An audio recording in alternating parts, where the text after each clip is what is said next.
Dengan adanya sistem komunikasi sel ini, maka sel mampu menerima rangsangan dari luar, kemudian menghasilkan respon ya, di mana respon ini bisa digunakan untuk fungsi kehidupan dari sel, misalnya untuk pertumbuhan, perkembangan, maupun fungsi imunologi. Ada 5 tipe komunikasi sel pada manusia. Yang pertama adalah autokrin. Jadi autokrin ini merupakan komunikasi antar sel itu sendiri. Jadi adanya misalnya ligan ya, ligan yang dihasilkan oleh sel tersebut, kemudian ligan ini nanti selain berikatan dengan reseptor di sel-sel yang tetangganya atau sel yang berjauhan, dia juga akan berkomunikasi dengan sel dirinya sendiri, sehingga dia nanti bisa berfungsi apakah itu meningkatkan atau menurunkan sekresi. Contohnya misalnya insulin. Jadi sel beta pankreas ini berespon terhadap peningkatan kadar glukosa darah. Jadi kalau ada peningkatan kadar glukosa darah di lingkungan sel, maka sel beta pankreas ini akan berespon dengan cara mengeluarkan insulin. Nah, insulin ini nanti selain bekerja di target sel, maka dia akan bekerja pada dirinya sendiri, yaitu menyebabkan terjadinya peningkatan misalnya eh, perpindahan protein pengangkut glukosa yang ada di dalam sel itu masuk menuju ke membran sel, jadi lebih ke arah permukaan untuk dapat lebih banyak mengikat glukosa. Jadi seperti itu. Artinya dia berikatan dengan reseptor yang ada di dalam dirinya sendiri untuk mengaktifkan atau justru untuk menurunkan. Kemudian yang kedua adalah parakrin. Jadi kalau ada suatu sel kemudian mengeluarkan suatu ligan. Nah, ligan ini bekerja pada sel yang berbeda, yang berdekatan dengan sel tersebut, maka dia disebut dengan parakrin. Jadi menghasilkan sel diterima oleh sel tetangganya. Kemudian yang ketiga adalah endokrin. Jadi kalau endokrin itu sel menghasilkan suatu ligan, dalam ligannya ini dalam bentuk hormon, kemudian dia ikut aliran darah untuk bekerja pada sel target, di mana sel target ini berjauhan lokasinya dengan sel penghasil hormon tadi. Maka dia disebut dengan signaling endokrin. Kalau dia bekerja pada sel saraf, jadi misalnya sel saraf satu mendapat rangsangan dari luar, kemudian menghasilkan neurotransmitter. Neurotransmitter tadi berikatan dengan dendrit atau akson atau badan sel dari neuron kedua, maka dia akan disebut dengan parakrin. Dan yang terakhir adalah hubungan antar sel yang saling berdempetan. Jadi ada hubungan tersebut disebut dengan gap junction ya. Jadi gap junction itu merupakan suatu saluran kecil di mana dia hanya dapat dilalui oleh air, kemudian oleh elektrolit dan molekul-molekul kecil yang terlarut di dalam sitoplasma, sehingga apabila satu sel itu teraktivasi maka dia akan bisa memindahkan aktivasi tersebut ke sel-sel di sebelahnya yang berdekatan atau yang nempel dengan dirinya gitu ya. Nah, ini adalah bekerja dengan dirinya sendiri. Jadi suatu sel mengeluarkan ligan, kemudian ligan ini berikatan dengan reseptor yang ada di permukaan tubuhnya sendiri, sehingga dia sifatnya adalah autokrin. Kemudian kalau parakrin, maka dia akan menghasilkan ligan, kemudian ligan tadi berikatan dengan reseptor di sebelahnya, maka dia disebut dengan parakrin. Kemudian kalau endokrin itu suatu sel kelenjar, dia akan menghasilkan hormon, hormon ikut aliran darah berikatan dengan reseptor yang ada di sel target, ini disebut endokrin.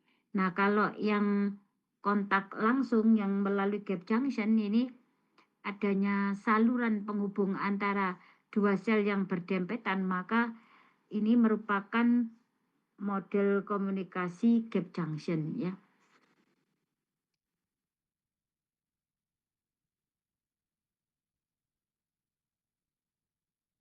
Uh, Juxtacrine junction ini sama dengan hubungan antar sel yang saling berdempetan ya.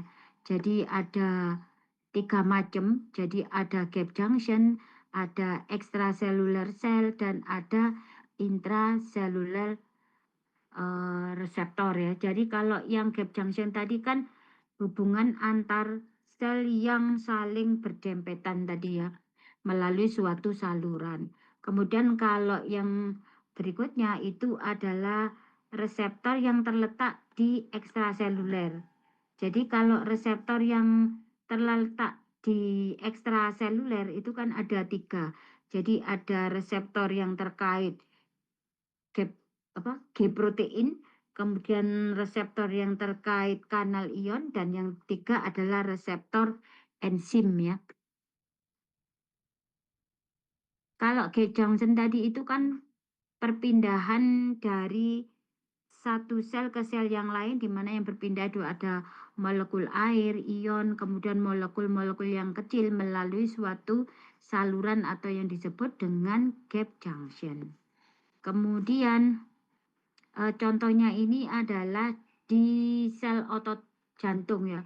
Jadi hubungan antar sel otot jantung satu dengan sel otot jantung lain itu melalui gap junction yang disebut dengan diskus intercalatus.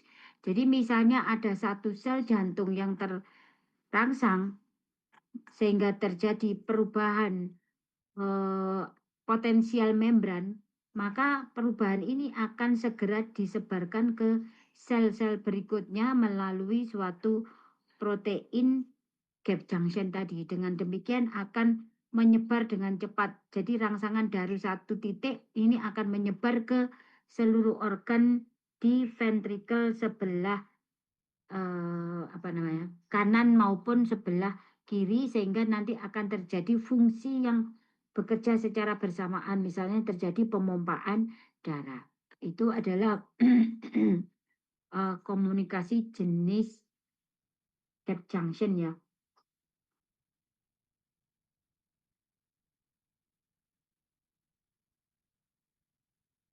Ini adalah macam-macam gap junction, jadi ada tight junction, adherent junction, kemudian gap junction sendiri, dan desmosum. Jadi intinya ada saluran yang menghubungkan dua sel yang saling berdempetan.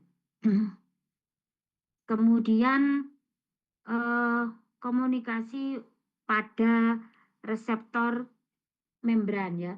Jadi komunikasi pada reseptor membran itu kan tadi ada 3 ya. Reseptor yang terkait dengan G protein, reseptor enzim, dan kanal ion. Jadi kalau yang reseptor yang terkait G protein ini nanti misalnya suatu ligan yang dihasilkan oleh kelenjar endokrin kemudian masuk ke pembuluh darah. Kemudian ligan tersebut biasanya kalau kelenjar hormon itu ya hormon ya yang dihasilkan, maka hormon ini akan berikatan dengan reseptor. Nah, reseptor ini sudah berikatan dengan J protein, sehingga kalau reseptor aktif maka J protein juga aktif. Nah, J protein yang aktif ini akan mengaktifkan second messenger, yaitu adenilat siklase. Selanjutnya, adenilat siklase akan menyebabkan terjadinya proses apa akan terjadi proses fosforilasi ya, fosforilasi protein. Nah, fosforilasi protein ini nanti akan menyebabkan terjadinya efek dari sel tersebut. Apakah itu misalnya peningkatan metabolisme atau peningkatan sikel sel, atau mungkin terjadinya kontraksi dari otot sel komponen kontraktil dari sel, atau mungkin terjadinya pembukaan kanal ion. Berikutnya adalah reseptor yang terkait dengan enzim. Contohnya adalah reseptor tirosin kinase. Jadi reseptor tirosin kinase ini merupakan reseptor yang berikatan dengan ligan insulin. Jadi pada saat ada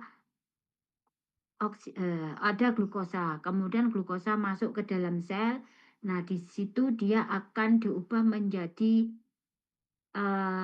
ATP, kemudian ATP ini yang menyebabkan terjadinya pergerakan insulin dari granulanya menjadi sekresi insulin melalui membran. Nah, kalau insulin sudah dikeluarkan dari membran sel beta, maka insulin tadi itu akan berikatan dengan reseptor tirosin kinase di sel beta itu sendiri. Sehingga terjadilah apa namanya? Dimerisasi ya. Jadi dua reseptor inaktif itu akan gabung menjadi satu kesatuan atau yang disebut dengan dimerisasi.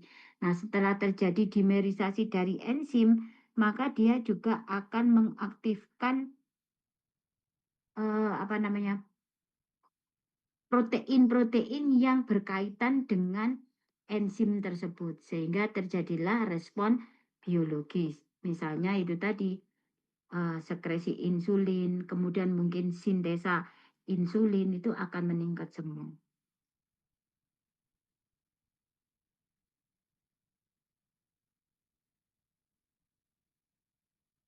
Berikutnya adalah reseptor kanal ion. Jadi kalau reseptor kanal ion ini dia terbuka kalau ada ligan ya. Jadi misalnya ada ligan yang berikatan dengan reseptor di membran, maka reseptor tersebut terbuka sehingga ion bisa masuk atau ion bisa keluar dari sel. Itu adalah jenis reseptor yang ada di permukaan membran. Nah, ada jenis reseptor yang terletak di dalam sitosol atau di dalam nukleus. Nah, reseptor ini ligannya biasanya adalah berupa solut yang larut lemak, apakah itu hormon, kemudian mungkin obat-obatan, atau neurotransmitter ya.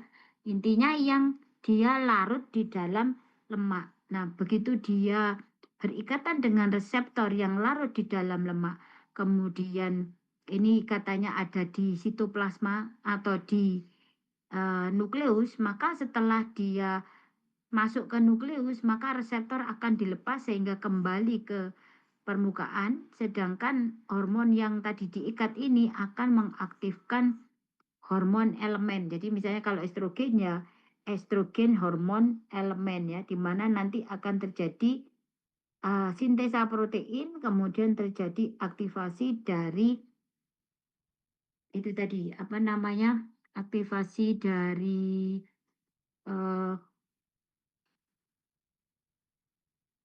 misalnya proteinnya aktif, jadi aktivasi dari protein maka terjadi respon biologis. Jadi kalau kalau apa hormon yang larut di dalam lemak itu dia butuh sintesa dari protein karena dia akan ada proses transkripsi dan translasi. Kemudian protein yang dihasilkan inilah yang nanti akan melakukan aktivitas untuk menjawab respon rangsangan terhadap sel tadi.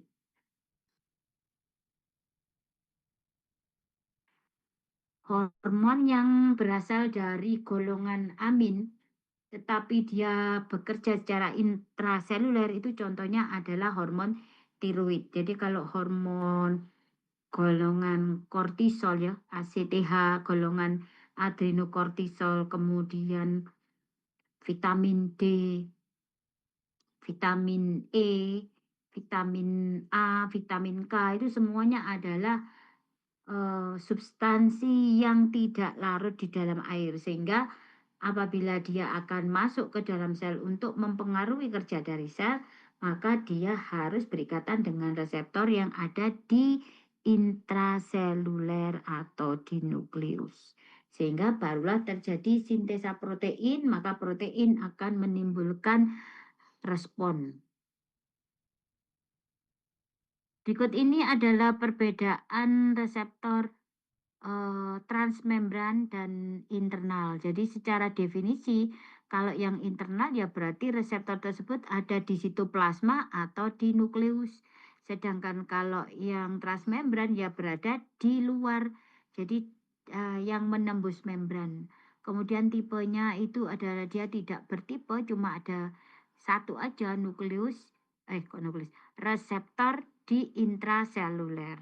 Nah, tapi kalau yang transmembran itu ada 3 macam. Jadi yang pertama adalah reseptor terkait 3 protein protein J ya, 3G. Jadi terkait dengan protein J protein.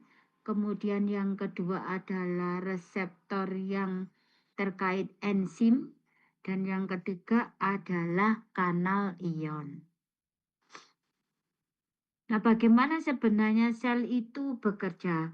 Jadi, sel itu bisa bekerja dengan cara pertama adalah penerimaan ligan. Jadi, ligan ini merupakan alat komunikasi dari sel ya. Jadi, misalnya kita lari estafet. Nah, yang pelari pertama itu akan lari setelah ada aba-aba, kemudian nanti dia akan membawa apa namanya? Tongkat ya, tongkat yang akan diteruskan sehingga setelah lari kemudian dia ketemu dengan temannya, maka tongkat tadi itu diberikan ke temannya. Sehingga temannya akan lari lagi. Nah, nanti sampai dia ketemu teman ketiga diberikan lagi. Nah, itu yang disebut dengan persepsi. Jadi penerimaan terhadap suatu rangsangan. Nah, setelah terjadi penerimaan tadi, maka akan transmisikan atau diteruskan ya. Nah, pada saat dia ditransmisikan, maka sifat ligannya itu harus yang sifatnya eksitasi. Jadi kalau sifat yang diberikan ligan atau apa namanya tadi tongkat tongkat estafet yang diberikan tadi itu ternyata sifatnya adalah inhibisi, maka sel berikutnya tidak melakukan aktivitas. Tapi kalau misalnya yang ditransfer tadi itu adalah substrat yang menyebabkan aktivitas, maka sel kedua yang menerima rangsang tadi akan melakukan aktivitas. Gitu ya. Jadi kalau neurotransmitternya eksitasi, maka aktivitas akan lanjut ke neuron kedua, ketiga. Tapi dan seterusnya. Tapi kalau sifatnya inhibisi, maka dari neuron 1 ke neuron 2 sudah berhenti, maka tidak akan bisa diteruskan ke neuron berikutnya. Kemudian setelah transduksi, maka akan ada respon. Jadi setelah dia ditransmisikan, maka dia akan berespon untuk misalnya terjadi aktivitas seluler ya. Jadi misalnya ada katalisis dari enzim, kemudian perubahan dari sitoskeleton atau respon terhadap gaya gravitasi. Jadi ini mekanisme komunikasi sel ya. Jadi ada hormon atau ligan, kemudian ligan ini berikatan dengan reseptor namanya persepsi. Selanjutnya dia akan memperbanyak diri sehingga jumlah apa ini tadi, misalnya antigen tadi itu menjadi lebih banyak dan mengaktifkan signal transduksinya berupa second messenger. Nah, second messenger ini nanti akan meningkatkan fosforilasi protein sehingga terjadilah suatu respon dari sel itu sendiri.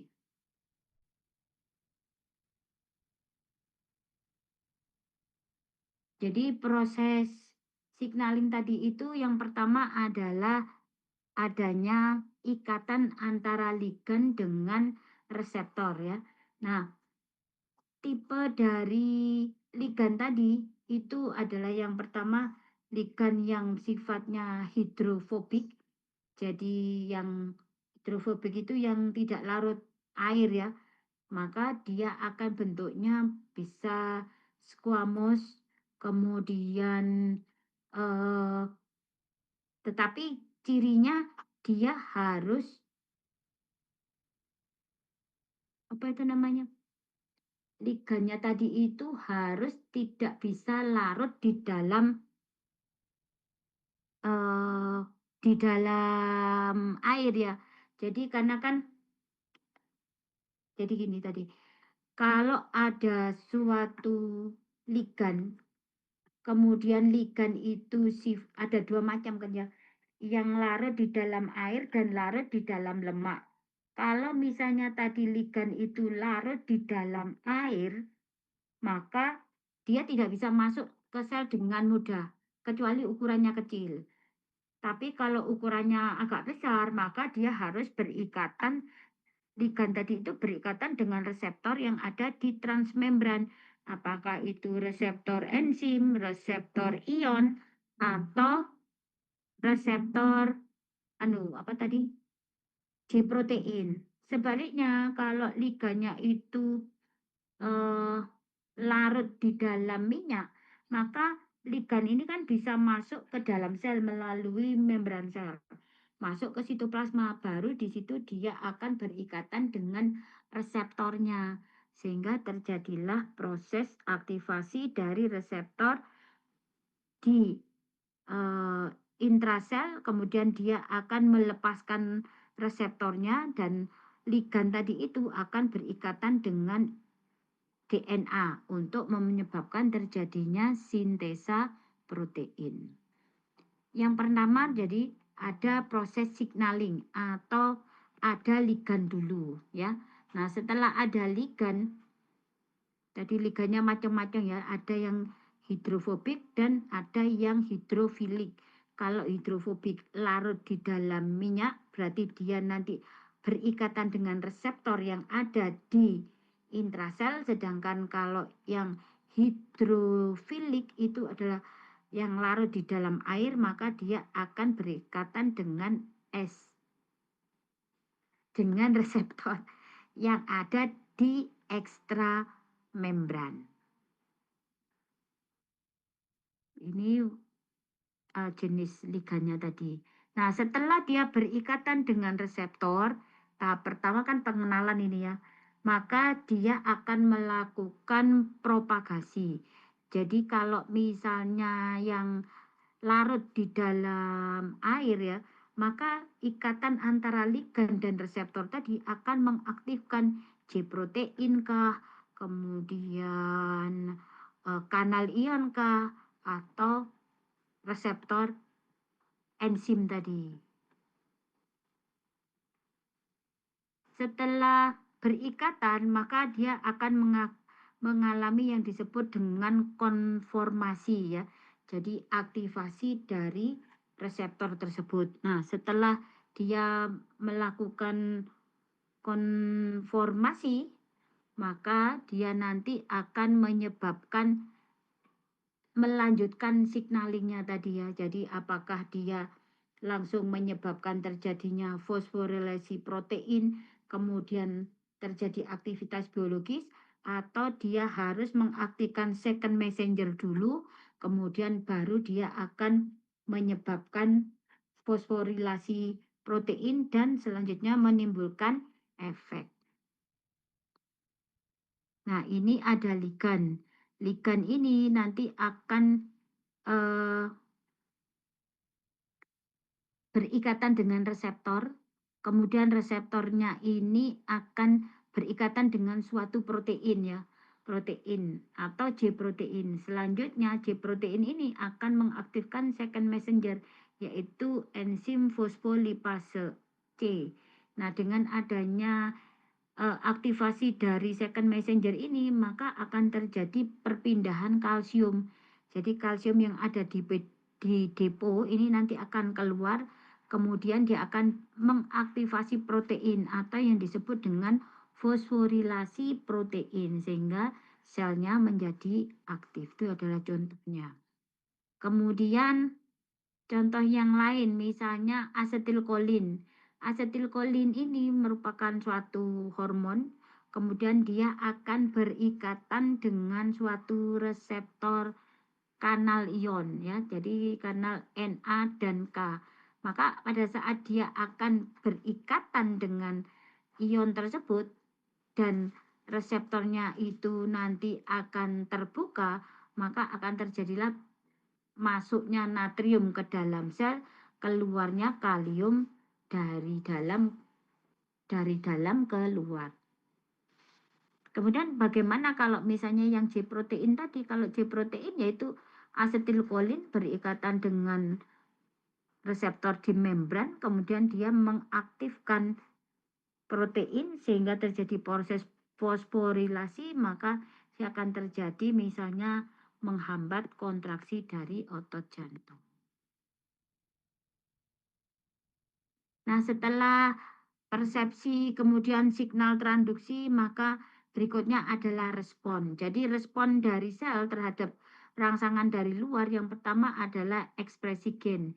Jadi nanti setelah terjadi aktivasi reseptor dengan reseptor yang ada di membran atau reseptor yang ada di dalam sel, maka dia akan menyebabkan terjadinya aktivasi dari proses yaitu sikelsel, sehingga sel akan mengalami pembelahan atau dia akan terjadi peningkatan metabolisme ya. Jadi misalnya eh, sel beta adrenergic receptor kalau diaktifkan oleh adrenalin, maka dia akan menyebabkan CAMP ya. CAMP itu adalah apa namanya? Mediator ya, mediator atau second messenger. Kemudian dengan adanya CAMP yang tinggi, ini nanti akan terjadi respon berupa fosforilasi protein. Setelah itu baru terjadi aktivasi dari protein itu sendiri. Efek berikutnya adalah pertumbuhan ya. Jadi jika suatu sel itu berikatan dengan ligan atau ligannya tadi itu melekat pada reseptor yang ada di jaringan, maka responnya itu bisa dalam bentuk aktivasi sikel sel sehingga terjadi proses pertumbuhan ya. Jadi sel yang membelah sehingga ukuran dari sel tadi bisa memanjang atau bertambah banyak.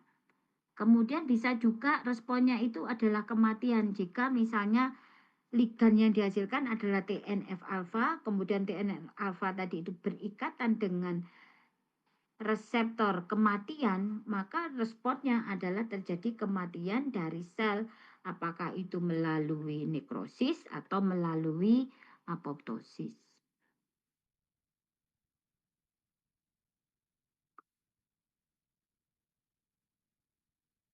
Ini mekanisme terjadinya pertumbuhan ya. Jadi liganya berupa hormon, yaitu hormon pertumbuhan. Kemudian dia akan berikatan dengan reseptor pertumbuhan. Nah, reseptor tadi itu dia akan berikatan dengan J protein sehingga dia akan memfasilitasi atau mengaktifkan gitu ya, gampang, mengaktifkan enzimnya atau mengaktifkan second messenger tadi, maka terjadilah proses aktivasi dari sel-sel sehingga terjadi kalau aktivasi misalnya selnya kalau dari growth factor berarti kan sickle cell ya, sehingga dia akan mengaktifkan protein-protein untuk menyebabkan terjadinya mitosis. Nah, selain dia berperan untuk menimbulkan efek yang pendek, maka dia juga akan menimbulkan efek jangka panjang. Maka ikatan antara reseptor dan protein ini ya nanti akan masuk ke nukleus, kemudian reseptornya dikembalikan keluar sehingga ada ligannya tadi yang akan berikatan, kemudian dia menempel pada DNA sehingga terjadilah proses transkripsi dan translasi untuk membentuk protein. Nah, protein yang dihasilkan ini juga akan menyebabkan respon dari sel. Setelah terjadi respon baru terjadi proses terminasi. Nah, terminasi ini fungsinya supaya tidak menimbulkan respon yang berlebihan. Jadi misalnya tadi ada asetilkolin diterima oleh reseptor asetilkolin di neuromuscular junction sel otot rangka. Kemudian dia akan menyebabkan terjadinya aktivasi J protein, kemudian aktivasi second messenger sehingga natrium meningkat di dalam sel. Dampaknya natrium akan natrium dan kalsium dalam sel dampaknya nanti akan menyebabkan aksi potensial kan, sehingga responnya misalnya terjadi kontraksi. Nah, setelah terjadi kontraksi, ligan kan harus keluar. Ligan keluar dari reseptor, kemudian proses signal transduksi di dalam sel berhenti, maka terjadilah proses penghentian dari respon tersebut. Bagaimana kalau tidak berhenti? Maka kalau tidak berhenti ini akan menyebabkan terjadinya suatu disease atau penyakit.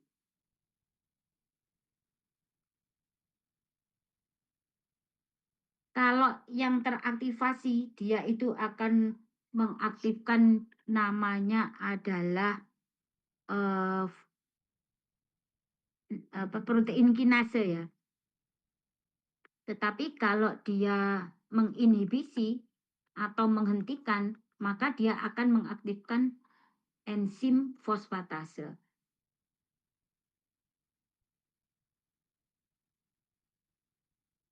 Dengan adanya enzim fosfatase tadi, yang tadinya fosforilasi protein menjadi inaktivasi dari protein. Karena proteinnya tidak dihasilkan, otomatis respon tubuhnya juga tidak terjadi. Nah, ini adalah mekanisme kalau misalnya ini ada hormon asetilkolin misalnya ya, ini sel otot rangka. Dia kan bekerja pada reseptor asetilkolin, mengaktifkan J protein mengaktifkan second messenger. Nah, second messenger nah ini nanti mengaktifkan protein kinase sehingga terjadilah respon. Nah, pada pemberian antagonis dari asetilkolin, misalnya apa ya? Antagonis dari asetilkolin. Atropin namanya obatnya. Kita berikan ke atropin, maka atropin tadi itu berikatan dengan reseptor asetilkolin. Nah, efeknya dia akan menghambat. Maka tidak terjadi aktivasi J protein, tidak terjadi aktivasi second messenger, tidak terjadi aktivasi fosforilasi protein, karena enzim yang bekerja adalah fosfodiesterase, bukan protein kinase. Nah, karena fosfodiesterase yang diaktifkan, maka responnya justru akan menurun. Misalnya kontraksi otot polosnya akan berkurang. Nah, apa sih kliniknya yang manifestasi klinik dari komunikasi sel itu? Jadi kalau komunikasi sel itu terganggu, maka dia akan menyebabkan suatu penyakit. Sebagai contoh, proses terjadinya kanker ya. Jadi terjadinya kanker itu kan ada sel yang mengalami keganasan. Nah, sel yang mengalami keganasan tadi itu kan menempel di epitel, kemudian menembus epitel sampai masuk ke pembuluh darah. Seharusnya di jaringan itu kan sudah dikenali oleh makrofag ya, sehingga akan difagositosis. Ternyata dia mengeluarkan mediator atau alat komunikasinya atau ligannya itu yang menyebabkan sel-sel imun tidak paham kalau di situ ada antigen. Sehingga dia bisa berkembang biak terus, kemudian terlepaslah salah satu sel ganas tadi masuk aliran darah, kemudian dia ter apa ngono jenenge kayak mandek di tengah jalan apa tersumbat gitu ya atau mengalami gangguan aliran sehingga dia nempel di suatu tempat, maka dia akan menggunakan senyawa aktif atau bahan-bahan nutrisi yang ada di daerah sekitarnya ini untuk dia gunakan sebagai alat untuk apa namanya itu, untuk berkembang lebih banyak ya, sehingga dia tidak dikenali oleh sel imun. Itu adalah mekanisme timbulnya keganasan. Jadi dia mempunyai kemampuan untuk eh, mimikri. Mimikri itu merubah bentuk seperti sel antigen self atau sel dirinya sendiri sehingga makrofagnya tidak mengenali. Nah, karena dia tidak mengenali, maka dia tidak dianggap benda asing, maka dia akan tumbuh dan berkembang lebih banyak. Kemudian yang kedua adalah penyakit kardiovaskuler. Contohnya adalah miokarditis ya. Jadi pada saat ada infeksi di daerah saluran pernafasan di mana bakteri tersebut menghasilkan toksin, maka dia akan difagosit oleh makrofag di sekitarnya. Jadi akan terjadi pembesaran kelenjar limfonodi. Nah, selain itu, bakteri tadi itu juga akan memicu timbulnya antibodi autoimun terhadap bakteri tersebut. Jadi anti anti anti antibodi gitu ya. Nah, antibodi autoimun ini nanti dia akan berikatan dengan reseptor dari antibodi sehingga dia akan menyebabkan terjadinya suatu kelainan, apakah terjadi hiperinflamasi ya atau justru terjadi penurunan proses inflamasi. Contohnya ini kalau pada jantung akibat toksin dari streptolisin ya, itu dia akan menyebabkan terjadinya miokarditis atau kelemahan dari otot jantung sehingga otot jantung tidak mampu terjadi proses kontraksi. Kemudian bisa juga menyebabkan infeksi di sistem saraf. Jadi kalau ada antigen, kemudian antigen itu menempel di endotel, ini sebenarnya sudah harus harus dikenali oleh sel-sel eh, sel imun, tapi dia juga gagal juga karena mungkin ukurannya sangat kecil ya sehingga dia akan menembus celah antar endotel atau barrier blood brain barrier ya. Kemudian dia akan masuk ke interstisial dari jaringan saraf. Nah, di sini nanti harusnya dia kan akan dikenali oleh astrosit dan mikroglia yang berfungsi untuk antigen ya. Dia akan dikenali oleh mikroglia sehingga dia akan terjadi proses fagositosis. Tapi di sini dia justru tidak dikenali oleh makrofag karena dia mengeluarkan mediator-mediator yang menyebabkan antigen tersebut tidak bisa dikenali oleh makrofag. Dampaknya apa? Dampaknya akan terjadi neurodegeneratif dari sel neuron. Kemudian adanya autoimmune disease. Jadi pada saat sel B limfosit dan sel T limfosit yang dihasilkan oleh sumsum tulang, maka dia kan harus dipinterkan dulu. Dipinterkan untuk dikenalkan dengan self antigen. Nah, proses pengenalan ini nanti akan membentuk sel yang sifatnya matur. Artinya dia mampu mengenali dirinya sendiri. Jadi tidak menganggap dirinya itu adalah orang asing. Nah, kemudian ada sel yang mengikat dirinya itu terlalu kuat atau tidak mengenali sama sekali. Nah, kalau dia mengenali terlalu kuat atau tidak mengenali sama sekali, maka sel ini harus mati.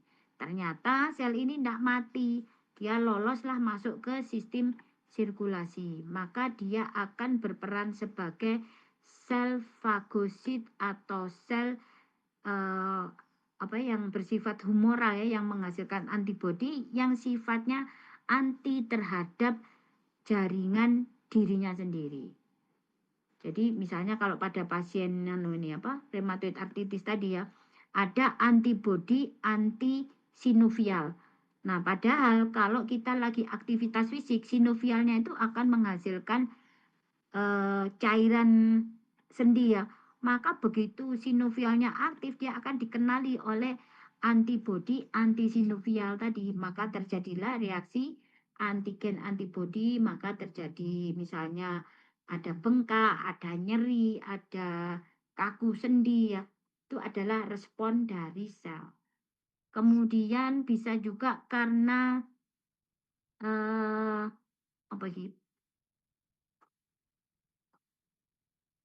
proses infeksi ya, infeksi di misalnya SARS ini ya, atau COVID kemarin itu ya. Jadi kan COVID ini selnya dia mampu berikatan dengan reseptor di permukaan dari makrofa yaitu ACE2. Kemudian dengan adanya ikatan antara virus tadi dengan reseptor ACE2, maka dia akan menyebabkan terjadinya proses aktivasi dari domain tertentu ya, dari makrofag, maka dia akan menyebabkan terjadinya fusi dari membran sel host dengan sel dengan virus tadi ya, sehingga otomatis sel host tadi akan mengalami infeksi. Kemudian bisa juga karena gangguan pertumbuhan dan perkembangan ya. Jadi misalnya gangguan pembentukan mielin. Jadi kalau ada trauma, maka mielin itu wajib diperbaiki. Nah, yang memperbaiki adalah sel sel oligodendrosit atau sel Schwann. Nah, karena kalau ternyata sel oligodendrositnya dan sel Schwann-nya tadi itu mengeluarkan mediator inflamasi, maka proses penyembuhan menjadi tidak terjadi karena dia diblok gitu ya. Jadi oligodendrositnya tidak bisa berikatan dengan reseptornya. Jadi kesalahan komunikasi itu akibatnya adalah suatu penyakit. Jadi ya sama dengan kita. Kalau kita salah komunikasi kan akhirnya tersinggung orang yang kita ajak omong. Itu yang bisa saya sampaikan. Apakah ada pertanyaan?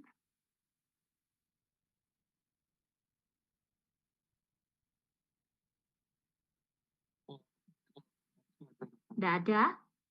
Baik, kalau tidak ada bisa kita akhiri untuk kuliah siang ini. Terima kasih. Assalamualaikum warahmatullahi wabarakatuh. Ini ada rekamannya ya. Jadi nanti kalau kalian kalian putar terus di slideshow itu nanti keluar rekamannya. Baik, saya akhiri ya. Assalamualaikum. Terima kasih banyak, dokter. Ya. Saya izin keluar. Iya, dokter. Ya, waalaikumsalam.